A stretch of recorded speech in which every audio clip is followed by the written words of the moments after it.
Hello everyone and welcome to the Week 9 ONIT preview show. This week we have some massive matchups in the SEC, playoff teams trying to improve their resumes, and 3 top 20 showdowns that'll make or break seasons. Hit that subscribe button down below so you don't miss out on a future preview or recap video, and stick around to the end of the show to find out how you can be involved in the next episode as we continue to connect fans and athletes through team-based collectibles. Now, let's see what's in the box. What's in the box?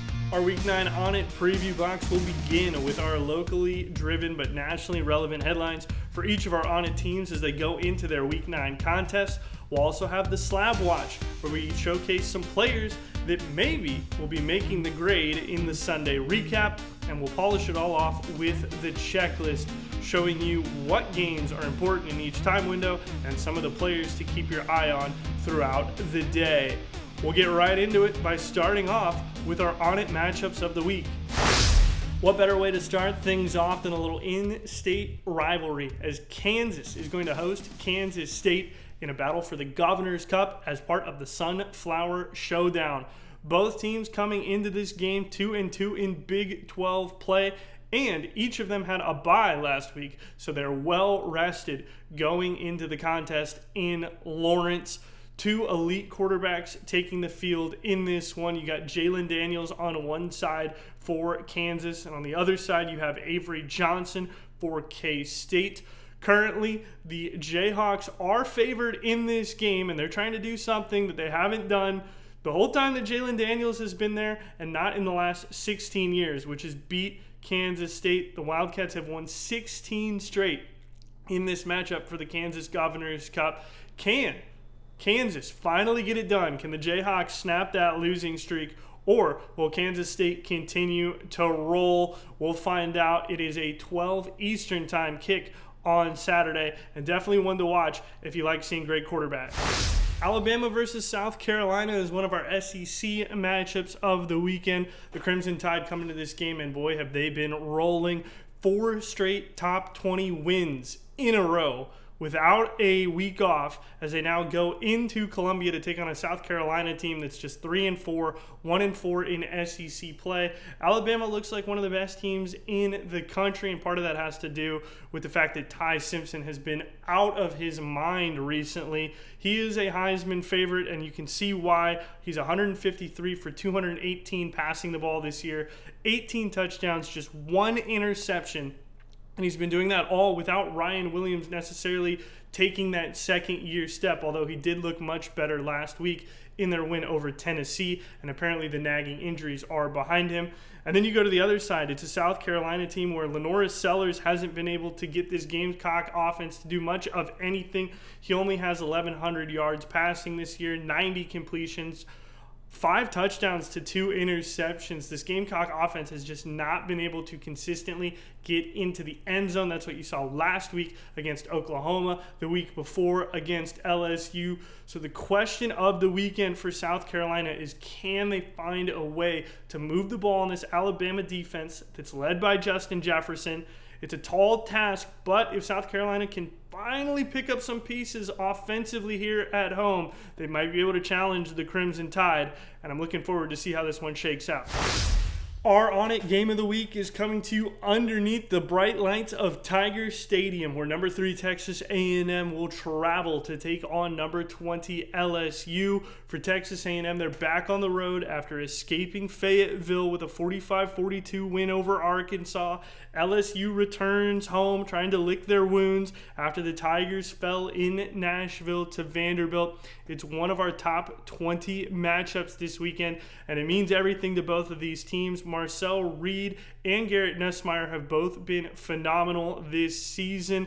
Nussmeier has 11 touchdowns through the air compared to just 5 interceptions. Reed with 15 touchdowns compared to 4. And Mario Craver has 36 catches for 674 yards and 4 touchdowns. That receiving mark is top 10 in the nation. Big question for LSU is, can they get one of their stars back? Whit Weeks, as of the time of this recording, is questionable to play in this game. If he's back, he can make a huge impact for that LSU defense as they try to slow down the Aggies on offense, and the Aggie defense is one of the best pass rushes in the country. Nussmeier has been under pressure quite a bit. He's not 100% healthy coming into this one, so if A&M can move him off of his spot, the Aggies have the opportunity to maybe force some turnover-worthy plays and do enough on the defensive end like they did in Fayetteville to escape Baton Rouge with the victory. The Tigers are 20-1 under the lights in night games at Tiger Stadium under Brian Kelly, who has been amid a lot of speculation this season. Can LSU get a signature win and get them back into the SEC title race? Or can Texas A&M go on the road again, knock off a top 25 opponent, and try to keep pace with Alabama as one of the best teams in the SEC? Who knows? But it'll be fun to watch, that's for sure. 7:30 under the lights, our ONIT game of the week. Our other ONIT teams in action this weekend, beginning with number 13, Oklahoma, as they find themselves in a top 15 clash with number 8, Ole Miss in Norman. The Oklahoma offense is looking to get things together after sputtering in the loss to Texas and only looking marginally better in the win over South Carolina. The Sooners need John Mateer to put it all together if they're going to keep up with this Ole Miss offense. And the Rebels come in after playing in Athens and losing to Georgia last week, now staying on the road to go to Oklahoma. So the Sooners hoping that they can take advantage of maybe a tired Rebels squad as Missouri stays on the road looking for a top 10 win at number 10 Vanderbilt. The Tigers won 23-17 in overtime at Auburn a week ago. It wasn't easy for them, and they're hoping that Ahmad Hardy can get running downhill once again. He's been held under 100 yards in each of his last 2 contests. It's a Vanderbilt rush defense that's number 12 in the nation, but Hardy's one of the best backs in the country, and he is going to try and put the Tigers on his back in this game. Number 17, Tennessee goes to Kentucky. Tennessee, off the loss at Alabama, remains on the road. This Kentucky team just gave Texas a whole lot of fits in a 16-13 overtime loss. Tennessee's offense has looked pretty good for the majority of the season, though. Joey Aguilar and Deshaun Bishop have really kept the chains moving, and this Volunteers team scores a lot of touchdowns. They'll see if they can go handle their business on the road, while Texas gets Mississippi State in Starksville. Mississippi State coming off a heartbreaking loss to Florida on a last-second interception. Texas, the offense, once again struggled, as it has for most of the season, only able to put up 16 points in overtime against Kentucky, but their defense has been unbelievable. Can Texas do enough offensively to score enough touchdowns and walk out of Mississippi State with the victory is the question. Number 24, Arizona State stays home to take on Houston. A big upset with Sam Leavitt back for the Sun Devils a week ago. They're going to try to keep that momentum rolling, prove that they do belong inside the top 25 as they take on a 6-1 Houston Cougars team that has looked very solid all season long. And number 25, Michigan, has an in-state rivalry battle at Michigan State in East Lansing. The Wolverines are back into the polls after their commanding win over Washington. They too want to prove that they belong and potentially pick up a few places with all of the turmoil that might take place in front of them. For our unranked ONIT squads, Arkansas will play in Fayetteville against Auburn. This is an Arkansas team where they just put up more than 40 points against Texas A&M. Taylon Green accounted for 5 touchdowns. The offense is clicking. Can they keep it going against Auburn this weekend? And Boise State has a Friday night contest under the lights in Reno as they go to Nevada.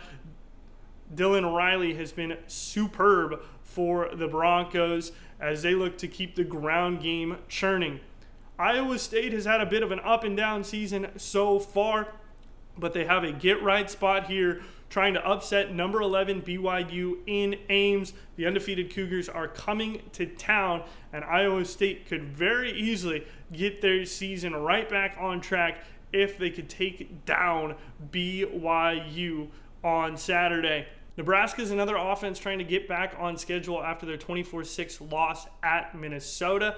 Emmett Johnson was bottled up in that game, but he's been one of the best running backs in the nation so far this season when it comes to total yards, and the Huskers will look to unleash him against Northwestern, who's having a pretty good season so far in the Big Ten. Oklahoma State is in a big-time upset spot as they go to Lubbock and face off against number 14 Texas Tech. The Cowboys season has not gone the way they have wanted it to, but they have a huge chance to make a statement here as Tech is coming off a loss at Arizona State in Tempe. If Oklahoma State could catch them while they're reeling, they could go in and knock off the number 14th team in the country and get a nice little signature win here in the 2025 campaign. Washington is looking for a signature win as well. They thought maybe they could do it last week against Michigan. That wasn't so, but they get a chance at home in Seattle against the number 23 Fighting Illini of Illinois. Can Washington answer their questions that were being asked of them before they went into the Michigan game? So far, the answer is a no. But if Damon Williams Jr. and Jonah Coleman can bounce back in this game, potentially upset an Illinois team whose only 2 losses this year are to the number 1 and 2 teams in the country, that would definitely be a statement made for the Huskies. And our last ONIT team in action this week is the West Virginia Mountaineers at home in Morgantown against TCU. The Mountaineers will be looking for some big offense in this game. They come in 100th in the FBS in terms of total yards against a TCU team that is 31st in the country. The question will be, can the Mountaineers find enough offensive explosives to keep up with what is a big play TCU squad? We'll find out on Saturday, and we will get into our Slab Watch. Welcome to this week's Slab Watch, where we're going to tell you the names that you should be keeping an eye on over the weekend because they might pop up on Sunday when it comes to making the grade. Let's start off with our 2 quarterbacks, beginning first with Lenoris Sellers of South Carolina. He has an opportunity this weekend in a matchup against Alabama to really prove that he can go toe-to-toe with Ty Simpson, who's one of the Heisman hopefuls. Sellers, of course, is an NFL draft hopeful, as there's been a lot of speculation and murmur about him being one of the top picks in the NFL draft. He has an opportunity to prove it this weekend at home against number 4 Alabama. If he can battle with Ty Simpson in this game, he might just have the opportunity to tell everybody that he has truly belonged. Marcel Reed is our other quarterback. He's already showcased what an amazing dual threat talent he is, but this week against number 20 LSU, he has the opportunity to put on a show. 4 total touchdowns last week, 3 through the air and 1 on the ground. If he can do something like that again this week, you might just see him on Sunday slabbed up. And because here at ONIT, we believe in NIL for all and NIL for everyone, we're going to talk defense. First of all, we're going to talk about R. Mason Thomas for the Oklahoma Sooners. He has 5.5 sacks this season and could play a big part in Oklahoma upsetting Ole Miss in Norman. The Oklahoma defense is number 1 in the nation, and he is leading it on the defensive line. Hopefully, he can have a big game for the Sooners, and it can lead them to walking out on Saturday with a victory over the number 8 team in the country. While Whit Weeks is our other defensive slab watch. The linebacker at the time of this recording is questionable to play, but if he does, that would be a huge get back for LSU when it comes to trying to slow down Marcel Reed and this Texas A&M offense. Mario Craver, Casey Concepcion, all guys who can make plays, and Whit Weeks can hang with just about anybody, whether he's in coverage, stuffing the run, or spying the quarterback. He is a game changer all over the field, and a big performance from him might lead to an LSU upset victory and a slab for Weeks on Sunday. Time for the checklist, where we tell you the games and names you should be on the lookout for on Saturday in each of the 3 windows. Starting it off in the early window, make sure you're paying attention to Oklahoma hosting Ole Miss. Then you can roll right on into Missouri at Vanderbilt before finishing your day with a little Texas A&M at LSU. And don't forget to keep an eye on Ty Simpson, Ahmad Hardy, John Mateer, Cassius Howell, and Garrett Nussmeier. You can also send in your clips to us to be involved in the next video. Drop them at the link down below. We'd love to feature you folks in the Sunday recap. That's all the time we have for now. Thanks so much, everyone, and we'll see you on Sunday.